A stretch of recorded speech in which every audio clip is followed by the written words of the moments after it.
A'udzu billahi minasyaitonir rajim. Bismillahirrahmanirrahim.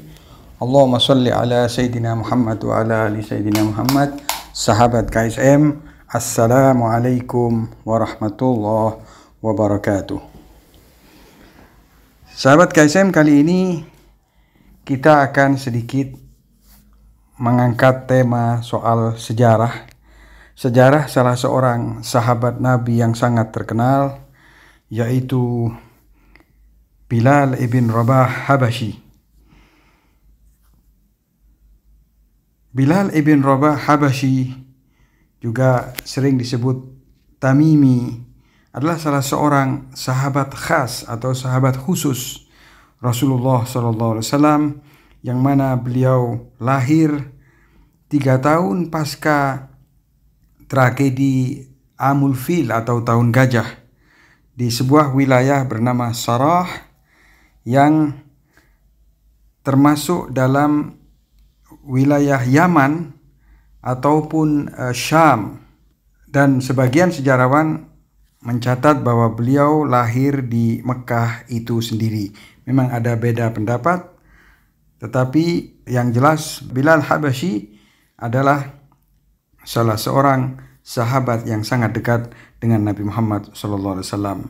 Ayah dan ibu beliau adalah budak Habashi, dan ibunya bernama Hammamah yang dijuluki Sakinah, yang mana ibunya Bilal al-Habashi ini pernah mendapat siksaan yang sangat pedih dikarenakan ibu dari Bilal ini masuk Islam. Dan Bilal ada kalanya dinisbatkan kepada ibunya, yaitu Bilal ibn Hammamah. Sedangkan kunyah atau julukan daripada Bilal adalah Aba Abdullah, Aba Abdul Karim, Aba Abdurrahman, dan Aba Amru.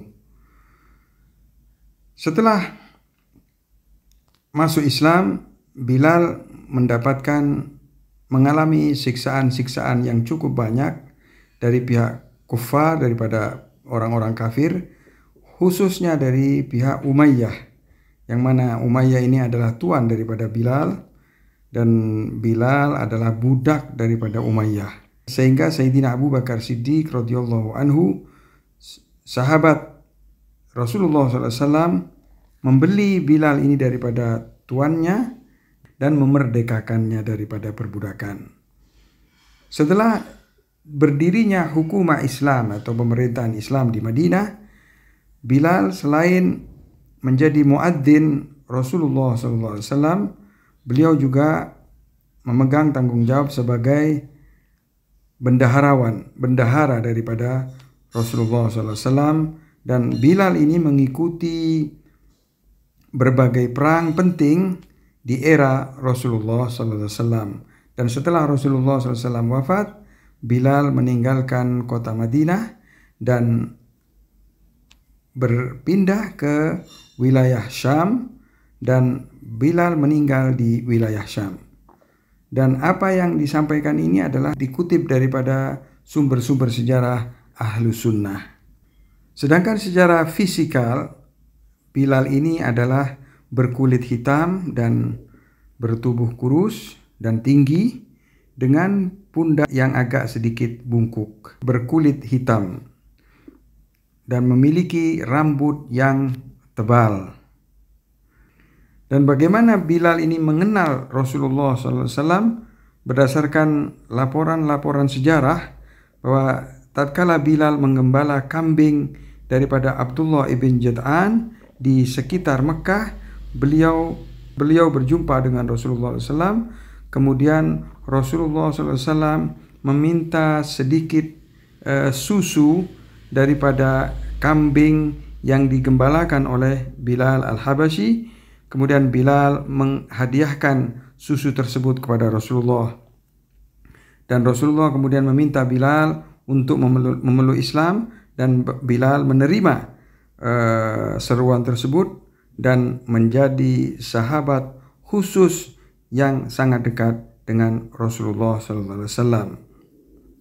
Namun Rasulullah meminta Bilal untuk tidak menampakkan keislamannya, karena situasi saat itu di Mekah masih belum memungkinkan untuk menampakkan keislaman. Semua mengetahui bahasanya Bilal ini adalah muadzin atau tukang adzan daripada Rasulullah SAW.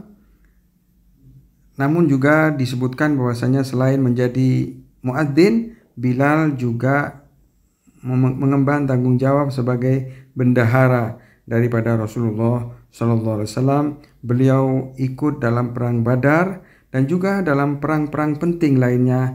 Dan Bilal ini juga melaksanakan tugas-tugas yang diberikan oleh Rasulullah SAW di saat pernikahan Imam Ali dan Sayyidah Fatimah radhiyallahu anha.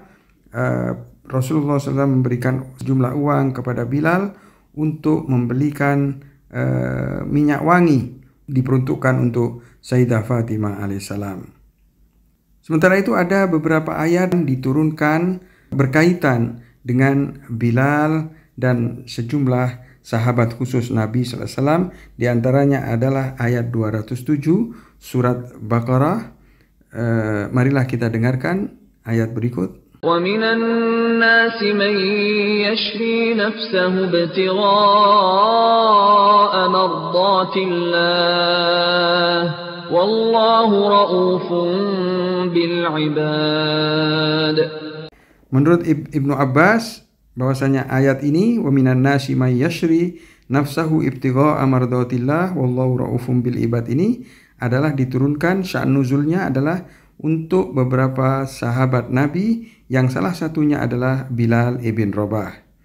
Kemudian yang kedua ayat 41 surat Nahl, Ibnu Abbas mengatakan Bilal, Khabbab, Abis, Ammar ibn Yasir dan beberapa nama lain itu saat itu mengalami siksaan yang cukup berat karena orang-orang kafir dan musyrik di Mekah saat itu ingin orang-orang ini memberikan pengakuan, dan akhirnya para sahabat Nabi ini berhasil meninggalkan Mekah dan berhijrah ke Madinah.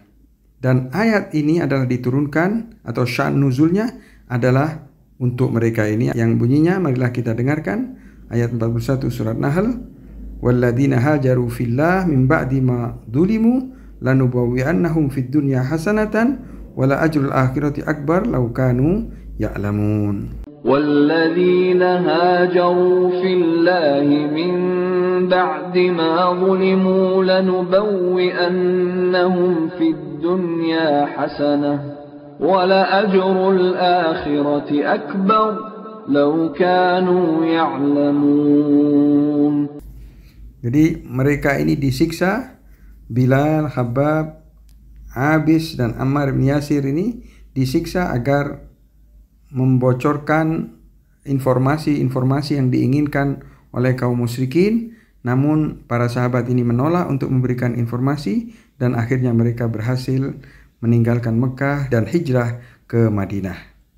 Kemudian ayat 69 surat Nisa, Ibn Abbas mengatakan murad daripada orang-orang salihin di ayat waman yuti'illah war rasul faulaika ma'al ladina an'amallahu alaihim minan nabiyyin wasiddiqin wasyuhada wassalihin wa hasuna ulaika rafiqa adalah Salman Farisi, Abu Dzar Ghafari, Suhaib, Bilal, Khabbab, kemudian Ammar.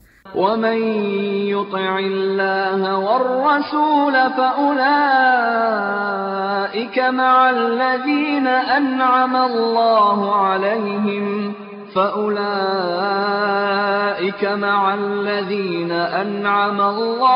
عَلَيْهِمْ مِنَ النَّبِيِّينَ وَالصِّدِّيقِينَ وَالشُّهَدَاءِ وَالصَّالِحِينَ وَحَسُنَ أُولَئِكَ رَفِيقًا.